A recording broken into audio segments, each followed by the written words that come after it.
Antes de empezar quiero agradecer a todos los que comentaron sus ideas en la publicación que hice en la sección de comunidad del canal. Muchas gracias a todos ustedes. Y un agradecimiento especial a los siguientes usuarios.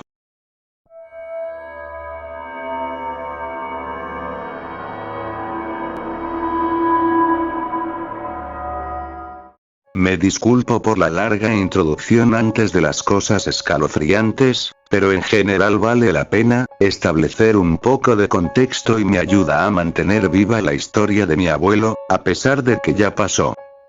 El 9 de agosto de 1945, una nube de humo y fuego envolvió la ciudad de Nagasaki.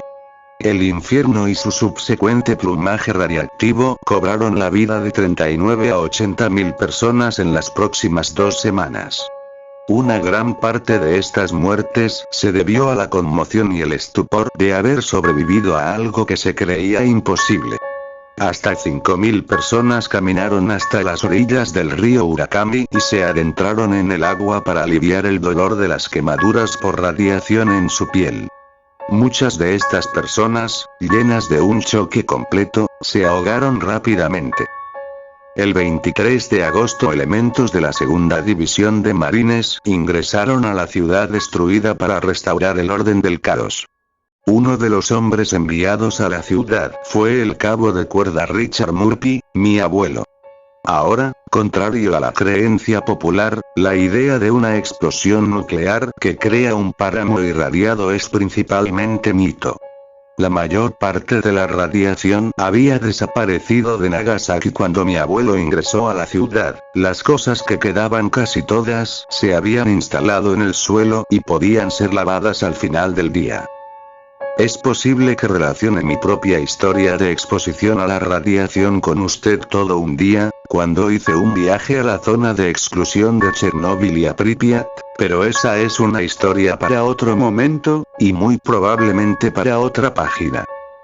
Mi abuelo había sobrevivido a numerosos contactos con el enemigo. En Tinian, Saipán, Guadalcanal y Okinawa. En Okinawa se les dijo que la población local podía ser hostil, y que si se enfrentaban a cualquier agresión o incluso sospecha de agresión debían utilizar fuerza letal. Una vez en una patrulla, se encontraron con una mujer histérica que corría hacia su elemento con una caja. El cipo, un lanzallamas, la encendió y siguió corriendo mientras todo estaba más y más lento hasta que cayó de rodillas y dejó caer al suelo la caja que ahora se estaba desintegrando. Lo que estaba en la caja era un bebé recién nacido. Créanme cuando digo que eso no fue lo peor que mi abuelo vio mientras estaba en guerra. En Nagasaki, el pelotón de mi abuelo tenía la tarea de patrullar a lo largo de una sección del río Urakami. En este punto en el tiempo, la mayoría de los cuerpos habían sido movidos, pero había algunas personas todavía congeladas en su lugar. Alternativamente, la mayoría de los cuerpos en el Urakami ya habían sido arrastrados río abajo y presumiblemente hacia el océano. El tercer día de patrullaje, mi abuelo escuchó un "Hey Murphy" y se dio vuelta para ver a un joven japonés corriendo hacia él. Resulta que era un ciudadano japonés que asistió a la universidad con mi abuelo. Al graduarse, regresó a su ciudad natal, Nagasaki. Los dos hombres compartieron un cigarrillo, hablaron sobre su tiempo en la escuela y, en general, hablaron de todo excepto de la destrucción y la muerte que los rodeaba. Se separaron del joven que se ofreció a comprarle algunas cervezas a mi abuelo si todavía pudiera encontrar un bar en pie, se dieron la mano y se marcharon. Fue el día después de este evento donde la realidad comenzó a difuminarse. Imagínense que mi abuelo había estado luchando contra un enemigo, había visto el poder destructivo de ambas partes en el conflicto, él mismo había sido galardonado por su valentía bajo fuego, además de ser acreditado por convocar un bombardeo naval en el que se estima que 23 soldados enemigos fueron asesinados. Sin embargo, aquí estaba en un páramo desolado en el país de sus enemigos, y fue una de las primeras y últimas personas que alguna vez en la historia experimentaron lo que un arma nuclear podría hacerle a una ciudad que solo 2 semanas antes estaba viva y próspera, llena de hombres, mujeres y niños, vidas felices, lejanas y previamente separadas de los horrores de la guerra. Esto, psicológicamente, afectaría a la mayoría si no a todas las personas. Era una patrulla nocturna, mi abuelo estaba afuera con un pequeño equipo de bomberos, 6 hombres. Patrullando a través del páramo desierto y sucio. Caminaban a lo largo de la orilla del Wakami cuando el hombre a punto exclamó: creo que veo un cuerpo. Señaló en la dirección del río a unos 10 metros de la orilla, pero luego decidió que era solo su imaginación. Continuaron su patrullaje. Estoy seguro de que esta vez, había una mano sobresaliendo de la superficie del agua a solo 1 metro de la orilla. Intentaron recuperarlo, pero fue una mano separada. Si fuera un cuerpo completo, habrían hecho algo al respecto. Lo sacó a la orilla, registró su ubicación. Pero era solo un brazo, lo dejaron en la orilla. Caminaron otros 5 minutos, tomaron un pequeño descanso. Encendió algunos Lucky Strike y fumaron por unos minutos. Hablaba de chicas, hablaba de casa, en general, de todo lo que podían hablar para mantener sus mentes fuera de la devastación que los rodeaba. Finalmente, una mano se balanceaba sobre la superficie. Luego otra, y otra, comenzaron a romper el agua 3, 10, 20, 50. Luego comenzaron a moverse hacia la orilla, las manos con los dedos se mueven, el viento sopla sobre la tierra llana sin edificios que obstruyan su aullido. Los hombres entraron en pánico, uno dejó algunas rondas de su garande en el agua. Corrieron, huyeron del Wakami y no miraron atrás. Yo era la única persona en mi familia que mi abuelo contaba esta historia también. Al igual que yo era la única persona que contó la historia sobre la niña con el bebé recién nacido.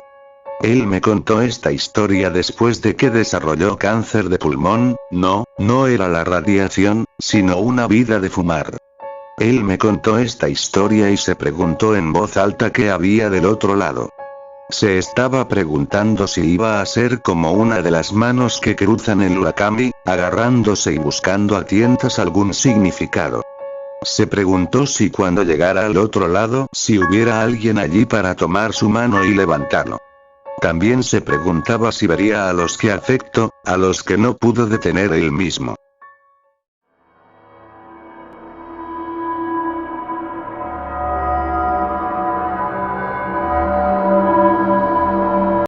Conspiranoia. Mitos. Delirios de sociópatas. Personas con complejos mesiánicos intentando compensar alguna necesidad de atención. Deja la verdad a plena vista y el mundo entero va a encargarse de ridiculizar a los pocos que puedan ver detrás del telón. Con eso contábamos cuando empezamos con esto, cuando empezamos a intentar transformar a 7,8 billones de personas en inocentes borregos que aceptaran las verdades que les ofreciéramos sin renegar. Nos llamaron Club Bilderberg, nos llamaron Nuevo Orden Mundial, nos llamaron Gobierno en las Sombras, Agenda 2030, tantos tiros en boca de ingenuos que creyeron que alguien iba a escuchar a aquellos que nos encargamos de menoscabar durante años. Inclusive los memes fueron creación nuestra, una herramienta benévola y hasta divertida que tomaba la fiabilidad de una persona y la hacía añicos, que las reducía a caricaturas trending topic y con plena viralización. Todo estaba a la vista pero poco importaba. El escenario estaba planteado. Y entonces comenzamos. Iniciamos buscando un medio para el fin, tenía que tratarse de algo terrible, no podíamos limitarnos a una guerra que solo afecta a los pocos países envueltos en ella, las hambrunas también eran algo normalizado y el cambio climático, bueno, el cambio climático había sido ridiculizado por grandes mandatarios del mundo, para ser francos, no sonaba muy eficiente. No, tenía que ser algo mejor, algo que no solo los hiciera obedecer, sino que atacara directamente sus psiques, algo que los aislara, que generara miedo, paranoia, que los vulnerara, que los quebrara y transformara la voluntad de esas masas en un puñado de cenizas. La enfermedad, una enfermedad que no solo los hiciera temer por ellos, sino también por quienes los rodean, que los marginara. Un ser humano puede ser lo suficientemente idiota como para tomar riesgos para sí mismo, pero mayormente lo meditará si ese riesgo involucra a terceros, y esos minutos de retrospección debidamente aderezados con las dosis justas de bombardeo de información en medios y redes sociales harían el resto del trabajo. Ya todos saben cómo comenzó, no tiene sentido volver sobre nuestros pasos y repasar datos conocidos, y francamente también daba igual, un cerdo, una gallina, un gato, un murciélago o unos bisones enjaulados en Dinamarca. Solo era la introducción, lo importante era lo que vendría. Para continuar necesitábamos el kilómetro cero, tenía que tratarse de un país que nunca durmiera, con un tránsito incansable de locales y extranjeros que esparcieran nuestro invento de 140 nanómetros máximo, lo suficientemente poblado para no notarlo hasta que fuera tarde, con un porcentaje de censura importante como para acallar las voces que intentaran alertarlos y con un gobierno cuya ideología tuviera antecedentes de encubrir hechos catastróficos en pos de dar una buena imagen a nivel mundial. No tengo deseos de estigmatizar a nadie, ya todos saben también dónde liberamos al virus. No era tan grave tampoco, una tasa de letalidad de 2,70%, recuerden que el objetivo no era exterminarlos, tan solo controlarlos, ni siquiera se acercaba a las enfermedades que más víctimas se cobran anualmente, así que imagínense cuán grata fue nuestra sorpresa al notar que eso siquiera les importaba. Los datos estaban al alcance de la mano de todos, y aún así tuvimos la buena fortuna de que los infectólogos y médicos amaran las luces de las cámaras y los aplausos, que los gobiernos basaran sus plataformas electorales en el tratamiento de la pandemia y que los periodistas, de cualquier tipo de rubro, notaran cuánto subía su rating mientras más dramáticas fueran las noticias. La paranoia comenzó a correrse más rápido de lo que nuestra creación se propagaba. No importaba cuán sanos estuvieran, millones se encerraban en sus casas, se alejaban de sus seres queridos, aumentaban su ingesta de alimentos, el sedentarismo sumado a la ansiedad y la depresión de vivir entre cuatro paredes bombardeados incansablemente por las terribles novedades que acontecían en el otro extremo del mundo eran el cóctel letal que habíamos estado buscando. No me malinterpreten, no digo que todos hayan tenido malas intenciones o por lo menos, de una dudosa nobleza. Seguramente muchos se esforzaron, era un escenario terrible e hicieron lo mejor que podían al respecto, pero era una batalla perdida antes de que comenzaran a pelear, no importaba incluso que luego creyeran que iban a ganar. De hecho, el tercer paso era hacerles creer que podían ganar e inclusive, permitirles probar una pequeña e ilusoria victoria. Corporaciones farmacéuticas privadas y organismos estatales iniciaron sus esfuerzos para dar con una vacuna que ayudara a disminuir las consecuencias y potencialmente lograra bajar de categoría a esta pandemia para convertirla en una endemia y finalmente conseguir convivir con ella como quien convive con una gripe o una alergia en primavera. Obviamente tenían que hacerlo rápidamente, la demencia social los presionaba y nosotros, que no somos tan malos como ustedes creen, les regalamos ese bálsamo celestial que los convirtió en héroes e incrementó su fama además de sus cuentas bancarias. ARN, codificación de proteínas, vectores diferentes, adenovirus, métodos maravillosos propios de la inventiva humana para enfrentar una situación adversa. Los aviones atravesando los cielos como ángeles que regaban el milagroso antídoto sobre los mortales desesperados. El virus mutaba como lo habíamos previsto, una dosis, 2, 3 por el precio de una, ¿por qué no 4? ¿Por qué no refuerzos anuales? ¿Por qué no sumarle a esto un certificado que forzara a los rebeldes a alienarse con las mayorías? ¿Por qué no transformarlos en los enemigos, si ya los habíamos ridiculizado? ¿Por qué no transformarlos en los malos de la película? La pandemia no se detiene porque el virus muta en los antivacunas. Escuché mencionar a un comentarista de espectáculos en un programa de la tarde. Ese era un síntoma que no habíamos esperado del virus, los había convertido a todos en opinólogos, y si esa opinión se ajustaba a nuestra pequeña gran ficción, cuídese todo aquel que osara oponerse. Se los mencioné antes, el objetivo siempre fue controlarlos, transformar a esa horda de depredadores materialistas en una masa dócil que bailara al ritmo de la música que nosotros decidiéramos tocar. Por eso el virus era un medio para el fin que se resumía en esa milagrosa cura. 30 nanómetros, viajando placenteramente por el torrente sanguíneo hasta posarse en el hipotálamo, su morada final. Lo llamamos Legión, nanotecnología con componentes orgánicos, imperceptibles, indetectables, haría que el cambio fuese tan progresivo que nadie notaría los cambios en su comportamiento. Tomarían como naturales aquellas reacciones que antes del virus les hubieran resultado extrañas. Para eso necesitábamos la depresión y la ansiedad, sus niveles de serotonina se desplomarían gradualmente mientras están atrapados en la pantalla del televisor escuchando a un comentarista deportivo opinar sobre la nueva variante que surgió en Kuala Lumpur o discutiendo con algún extraño en Twitter por los gráficos de Macron, las declaraciones de Bolsonaro o una 19ª ola en Sri Lanka. Podría parecer que nuestros objetivos eran malévolos, suena como un plan maquiavélico urdido por un villano de James Bond o algún enemigo de turno de Batman, pero no, solo queríamos acercarles una alternativa que permitiera que este mundo fuera sustentable, aunque claro, no para todos, pero estábamos dispuestos a hacer sacrificios y queríamos que aceptaran esa alternativa sin empezar revueltas o revoluciones. Un viaje tranquilo y apacible hacia una nueva época de paz y prosperidad con 3 billones de personas menos.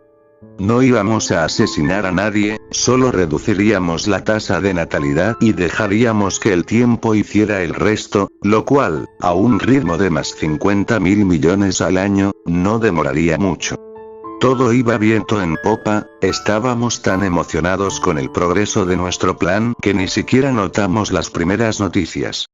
Sonidos extraños que se escuchaban por las noches en América Latina, incremento en los avistamientos, cada cierto tiempo alguien llegaba a nuestras instalaciones y comentaba algo sobre esto, pero siempre de manera sarcástica. También nosotros caímos en esa ridiculización que habíamos diseñado como parte de nuestro disfraz. Ellos habían llegado y nosotros seguíamos jugando a ser Dios desde nuestras oficinas. El primer contacto se dio en nuestro centro de operaciones en Europa, descendieron una madrugada cualquiera, con la nieve cayendo sobre nosotros, nos presentamos diplomáticamente e incluso un contingente de exopolítica de la ONU se hizo presente. El primer requerimiento fue conocer nuestras instalaciones, no fue un pedido amable, fue una orden que nos puso a todos en alerta, pero poco había que hacer notando las diferencias tecnológicas de nuestras civilizaciones y que su actitud parecía distar mucho de la amabilidad del ET de Spielberg.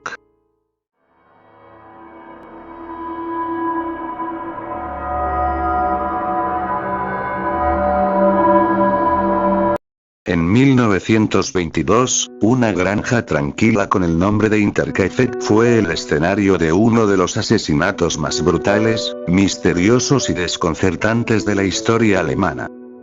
Interkaifeck era una finca ubicada en el bosque Groebern, entre las ciudades bávaras de Ingolstadt y Sprobenhausen, a 1 hora en coche de Múnich.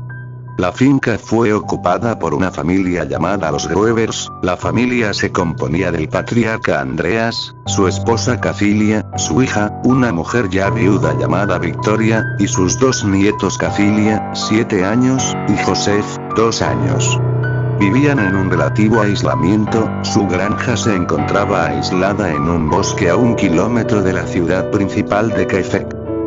Andreas Gruber era conocido como un solitario hostil que golpeaba a su esposa de forma regular y no era muy querido por la gente de la ciudad. También se rumoreaba que el nieto más joven, el pequeño de 2 años Joseph, fue el resultado de una relación incestuosa entre Andreas y su hija Victoria. Andreas se decía que estaba tan obsesionado y enamorado de Victoria que él había prohibido activamente que se casase de nuevo y la mantuvo bajo su estricto control. Además de maltratar a su esposa, Andreas también era conocido por ser brutalmente abusivo con sus propios hijos, de los cuales Victoria era la única superviviente. En general, la familia era osca y huraña. El único miembro de la familia que tuvo una relativamente buena reputación en la ciudad era Victoria, que tenía una muy hermosa voz y cantaba en el coro de la iglesia. El misterio de la granja comenzó cuando la criada de repente renunció a su trabajo y se fue de inmediato. Cuando se le preguntó por qué se había ido tan precipitadamente, María explicó que había estado oyendo voces extrañas y otros ruidos en los alrededores de la casa, así como el sonido de pasos desencarnados que emanan desde el ático. La criada asolada de terror se había convencido de que la casa estaba embrujada y no deseaba permanecer allí ni un momento más. Ella estaba muy pálida y demacrada cuando se fue. Después de su partida, los Gruebers atribuyeron a la pobre mujer de sufrir algún trastorno mental. 6 meses más tarde, las cosas se pusieron más extrañas, cuando a mediados del mes de marzo de 1922, Andreas estaba inspeccionando su propiedad después de una tormenta de nieve y descubrió unas huellas extrañas en la nieve que salían del bosque circundante y se dirigían hasta la casa. Extrañamente, no había huellas de regreso de nuevo al bosque. Andreas buscó alrededor de la propiedad, en busca de cualquier señal de las pisadas misteriosas, pero no había ninguna. Alarmado que un intruso potencialmente peligroso podría estar escondido en su casa, Andreas realizó una búsqueda exhaustiva en la casa, e incluso el granero y cuarto de herramientas, pero no encontró más huellas y no había señales de un intruso. Esa misma noche, Andreas fue despertado por ruidos extraños e inexplicables procedentes del ático. Recordando lo que la criada había dicho sobre fantasmas y los ruidos de la guardilla, miró allí también, pero no encontró a nadie escondido allí. Convencido de que no había nadie y aún así un poco nervioso, Andreas se fue a la cama solo para despertar a la mañana siguiente y encontrar un periódico en su porche que nadie en la familia reconocía. No mucho tiempo después de eso, el 30 de marzo de 1922, un juego de llaves de la casa misteriosamente desapareció y no se pudo encontrar en ningún lugar. En su búsqueda de las llaves, Andreas se encontró con el descubrimiento inquietante de arañazos en la cerradura del cuarto de herramientas, como si alguien hubiera tratado de abrirla. El 31 de mayo de 1922, en medio de todos estos sucesos extraños, y un día después del descubrimiento de los arañazos en la cerradura y la desaparición de las llaves, una nueva criada con el nombre de Maria Baumgartner llegó a la casa para reemplazar a la que había huido en estado de pánico 6 meses antes. El primer día de María en el trabajo resultaría ser su último día, y también sería el último día en que alguien viera a los Gruebers vivos. El 4 de abril de 1922, las gentes de la ciudad comenzaron a preocuparse por los Gruebers. Nadie lo sabía en días y el nieto mayor, Cacilia, no se había presentado a la escuela. Además, ninguno de ellos había ido a la iglesia, y el correo de los Gruebers se había estado acumulando en la oficina de correos. Victoria, en particular, nunca había faltado a la iglesia, debido a su alta posición como miembro del coro. Algunos de los habitantes del pueblo decidieron ir a su propiedad y comprobar qué era lo que estaba pasando. Al llegar a la granja, las llamadas del grupo de búsqueda no fueron respondidas. Un vistazo preliminar de la parte exterior de la finca no dio ninguna señal de la familia, y todo el lugar tenía una atmósfera extrañamente tranquila. Decidieron inspeccionar el interior del granero, y al abrir la puerta se encontraron con un espectáculo macabro. Allí en un charco de sangre estaban los cuerpos de Andreas, su esposa, su hija Victoria, y la nieta mayor, Cacilia. Curiosamente, sus cuerpos habían sido apilados cuidadosamente uno encima del otro y cubiertos de heno. El equipo de búsqueda horrorizado procedió a buscar frenéticamente a los otros miembros de la familia y los encontró dentro de la casa.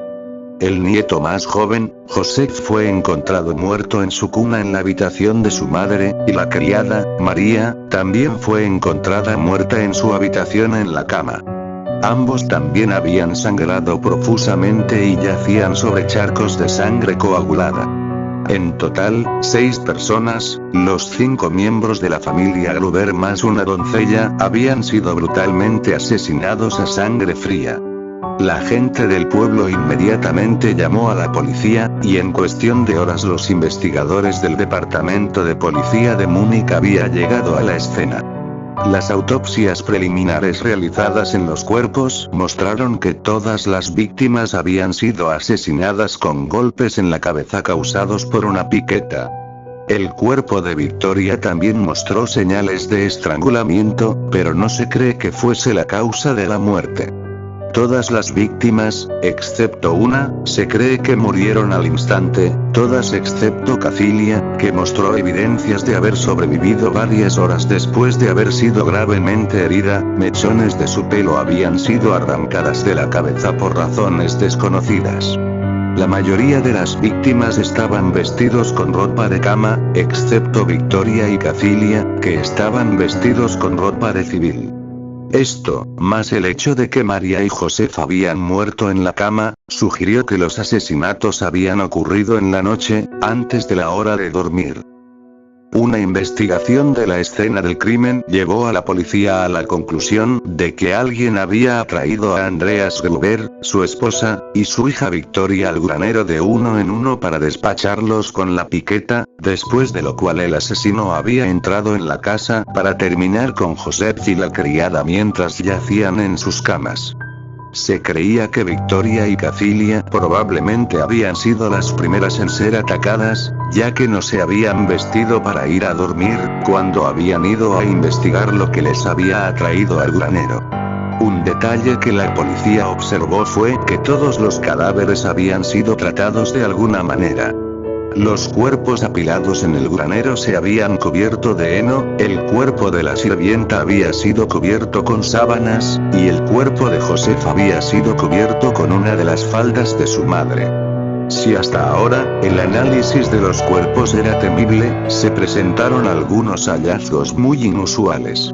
La fecha de la muerte se determinó que fue el viernes, 31 de marzo de 1922, pero después de interrogar a los vecinos de la finca, esto resultó ser bastante extraño.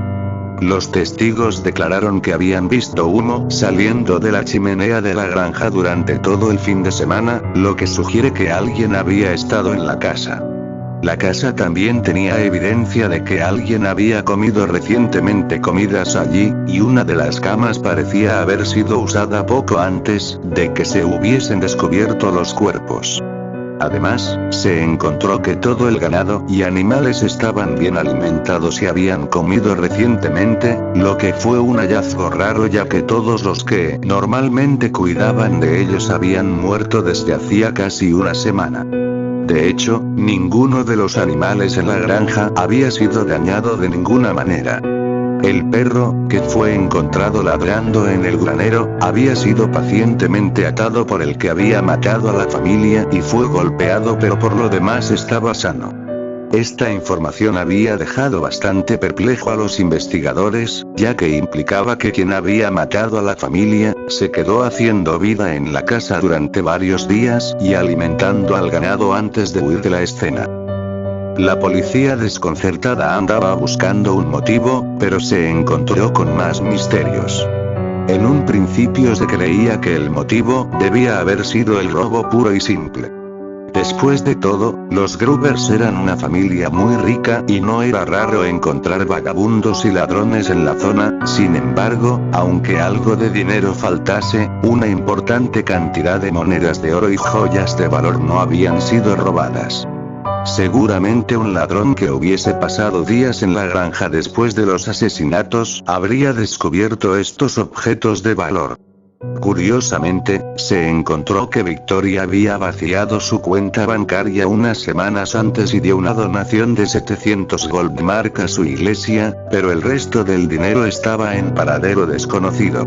No se sabe si esto tenía alguna conexión con los asesinatos, por lo que se mantuvo meramente como un detalle extraño. Después, la policía comenzó a sospechar que los asesinatos habían sido un crimen pasional. Las sospechas recayeron sobre un hombre con el nombre de Lawrence Schlittenbauer, que había sido un pretendiente de Victoria. Victoria siempre había afirmado que Joseph era hijo de Schlittenbauer, aunque todo el mundo en el pueblo pensaba que Joseph había sido el resultado de una relación incestuosa entre Andreas Gruber y Victoria. Se creía que Schlittenbauer podría haber arremetido en un arrebato de celos. También podría haber sido para escapar de los pagos de la pensión alimenticia, ya que más tarde se supo que Victoria había estado a punto de demandar a Schlittenbauer por este derecho antes de los asesinatos. Schlittenbauer se había vuelto a casar y tuvo otro niño en ese momento, pero murió por desgracia en una edad temprana, y tener que pagar una pensión alimenticia para un niño que ni siquiera podía estar seguro que fuese suyo, cuando su propio hijo había muerto, podría haber sido un desencadenante de violencia. Otros pequeños detalles extraños también parecían apuntar a la participación de Schlittenbauer. En primer lugar, él fue uno de los miembros del primer grupo de búsqueda, que habían ido a la finca para buscar a los Grubers. Mientras estuvo allí, se informó de que el perro atado en el establo había tomado una aversión particular hacia Schlittenbauer, y le había ladrado profusamente todo el tiempo que había estado allí. Además, un testigo dijo más tarde que Schlittenbauer había parecido imperturbable por la visión de los cuerpos ensangrentados, y pudo mover los cuerpos en el granero sin mostrar ninguna señal de disgusto. Cuando se le preguntó por qué él estaba moviendo los cadáveres antes de que llegara la policía, dijo que estaba buscando a su hijo. Más allá de una calma increíble ante esas muertes y la violencia, Schlittenbauer también demostró un conocimiento de la granja, y fue capaz de moverse alrededor de la propiedad sin esfuerzo, como si hubiera pasado mucho tiempo allí. Todo esto sin duda llamó la atención, y Schlittenbauer fue interrogado extensamente por la policía, pero al final simplemente no tenían suficientes evidencias concretas que lo relacionasen con el crimen y nunca fue detenido por ello. De hecho, hasta la fecha nadie ha sido detenido por ello. Independientemente de quién realmente cometiese los asesinatos, hay muchas otras características inexplicables del caso. ¿Por qué el autor se escondería en la granja durante tanto tiempo antes de hacer su movimiento? Seguramente las huellas y ruidos en el ático deben haber sido las del asesino, pero estos eventos sucedieron mucho antes de que los asesinatos tuviesen lugar. Si la sirvienta original, que renunció por miedo, hubiese escuchado al asesino, entonces eso significaría que el culpable habría estado escondido en la propiedad por un total de 6 meses. Además, ¿por qué se quedaría el asesino casi una semana después de los asesinatos, e incluso alimentó el ganado? ¿Qué propósito perseguía? Nadie lo sabe.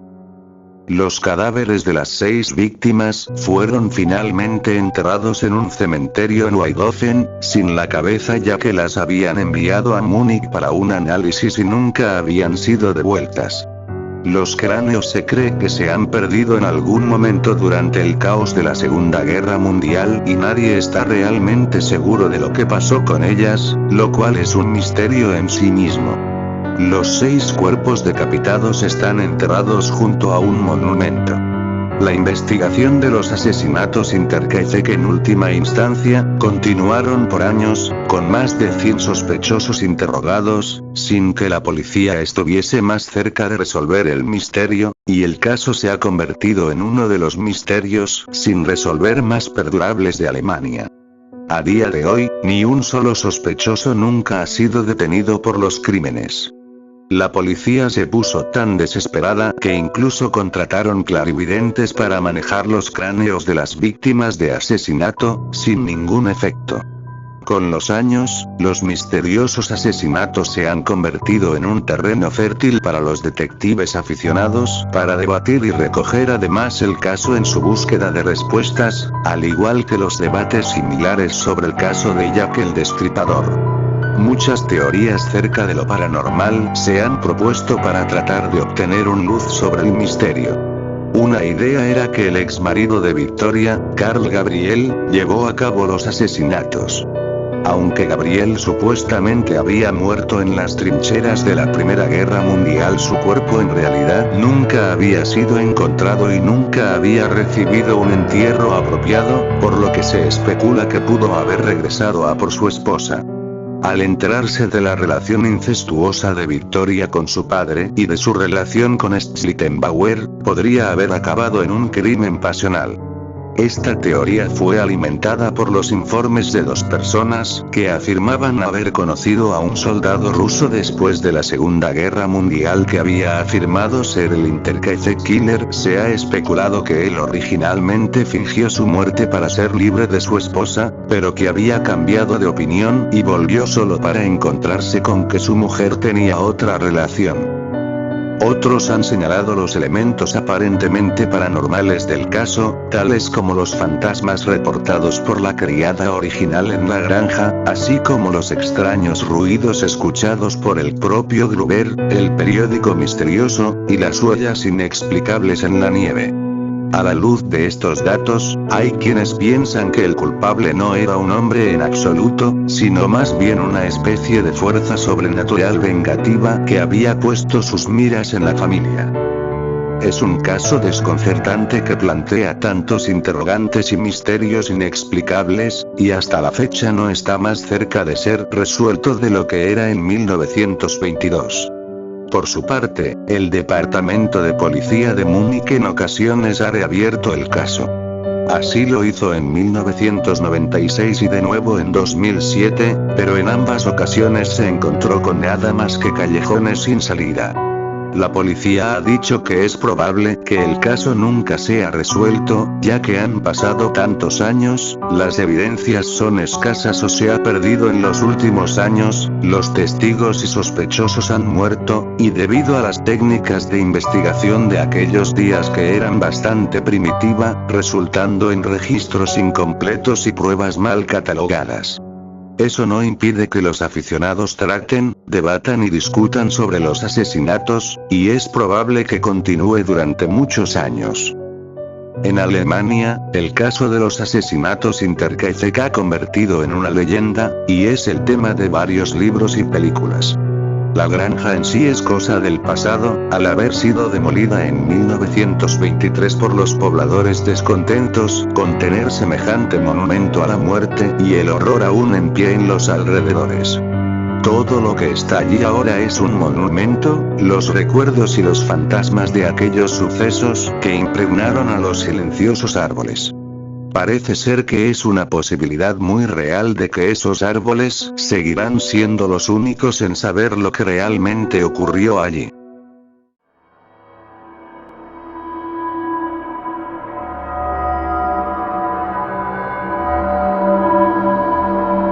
¿Alguien recuerda un viejo juego de PC de la década de los 90 llamado Mr. Mix? Era principalmente un juego de mecanografía, en donde uno tenía que escribir las palabras en una caja para hacer que un chef, Mr. Mix, pusiera los ingredientes en un tazón. A diferencia de la mayoría de los juegos con esa temática, Mr. Mix era famoso por tener una tendencia de dificultad demencial. El juego tenía un requisito de palabras por minuto para cada nivel, algo tan bajo como 10 palabras por minuto en el nivel 1, o de 85 palabras por minuto en el nivel 3. Para el nivel 5, el requisito llegaba a más de 500, por lo que era simplemente imposible continuar al último nivel, el nivel 6. Una de las principales cosas que la gente recuerda sobre este juego es la música de fondo. La música en el nivel primero, un patrón inquietante de gruñidos que iba haciéndose cada vez más fuerte, conforme se avanzaba en el nivel, a menudo causando daños en los altavoces del ordenador, ya que estos no eran diseñados para manejar tan altos volúmenes de sonido. El nivel 2 no tenía ninguna música, y el nivel 3 tenía lo que parecía ser una grabación de muy baja calidad de un secador de pelo en el fondo. Los otros dos niveles tenían un muy fuerte y agudo zumbido en todo momento, que causó graves daños en el tímpano de los jugadores que lograron llegar tan lejos. Otro aspecto inquietante del juego fue el diseño del mismo Mr. Mix. Él era grande, de cara redonda, un hombre gordo con grandes ojos redondos y brillantes y manchas rojas en las mejillas.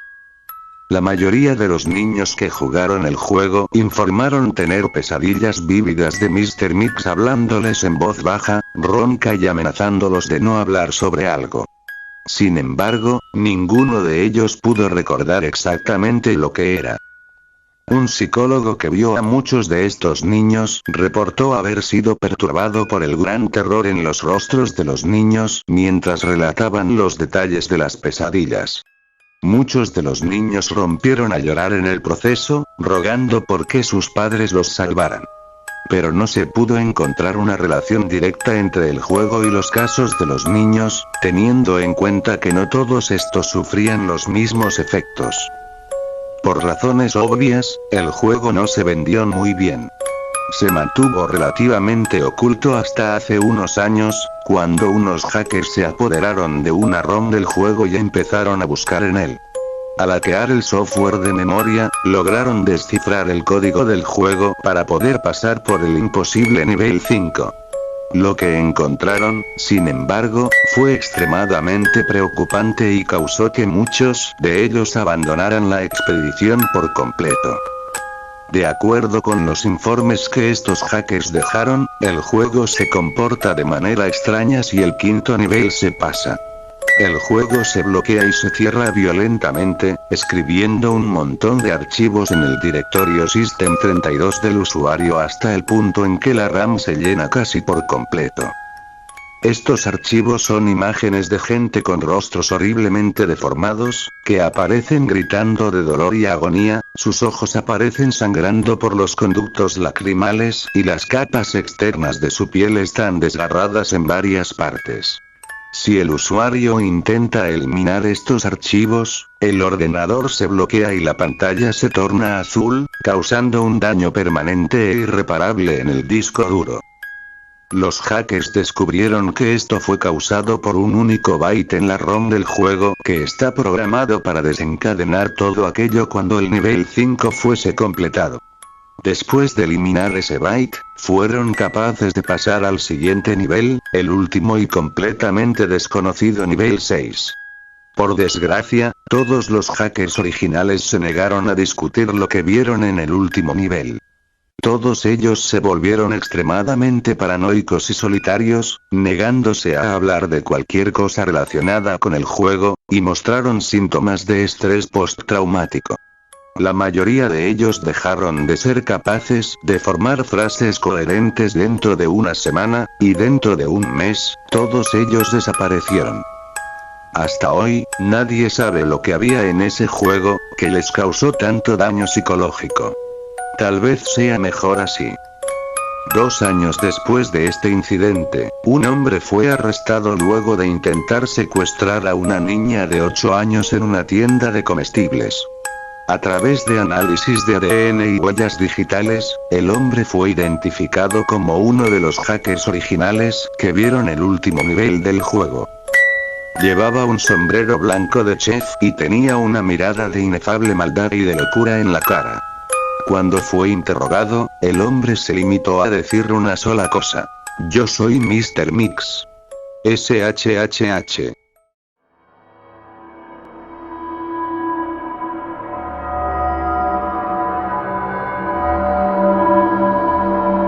Si subiera por tus dedos, pronto me descubrirías. Sería imposible no causarte un cosquilleo. Te desharías de mí con un golpe certero.